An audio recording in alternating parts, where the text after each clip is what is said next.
Pick that one. Well, I'm gonna pick this one, okay? And I'm gonna put it between my two fingers and then I'm gonna pull. It popped! Don't get the other one. Pull. Yeah! Good job. We have a lot of straw. I think it is. You think it's ready?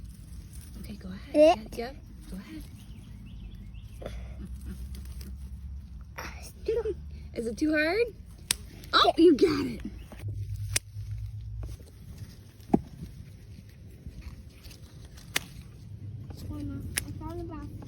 One, two, three, 4, 5, 6, 7, 8, 9, 10, 11. Wait, Are you sure? no, let me check. Okay.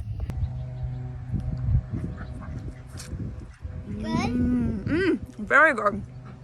Last night there was a potential for frost. We got really lucky and it didn't end up frosting. However, I didn't know that, so I had to put over a frost cover. Lucky for us, almost every single plant survived overnight, except for one.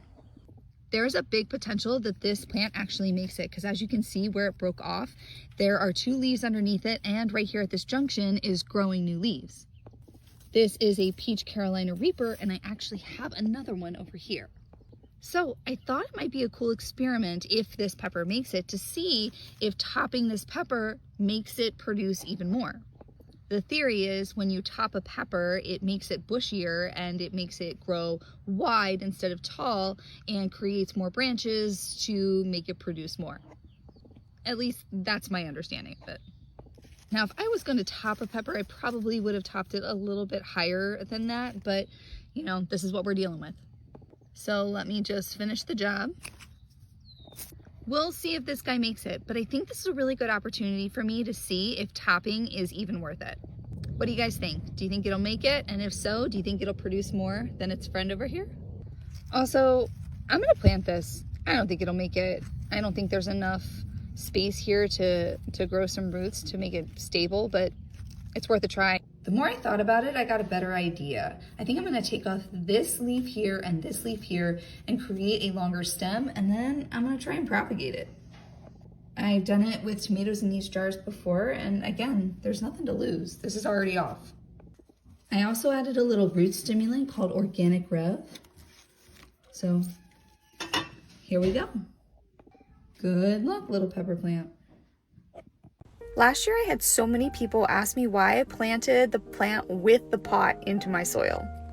I didn't. These are called plant collars because I get this nasty little bug called a cutworm. I planted this yesterday and I didn't have any time to put the plant collar around it, and unfortunately this one succumbed to it. I have 3 other plants just like that one, so let me show you how I protect them with these plant collars. I take the pot that it was actually grown in and I just cut off the bottom part. Cutworms like to travel on top of the soil and they don't like to climb. So I just put this around so that it's a kind of like a wall for the cutworm, and I bury it down and then I cover the edges with soil because they will travel underneath if there's any space. And yes, I'm wearing the mom bracelet that my son made me for Mother's Day. Here I am doing it again with another Anaheim. I like to make the soil around the plant as flat as possible before I actually add the plant collar.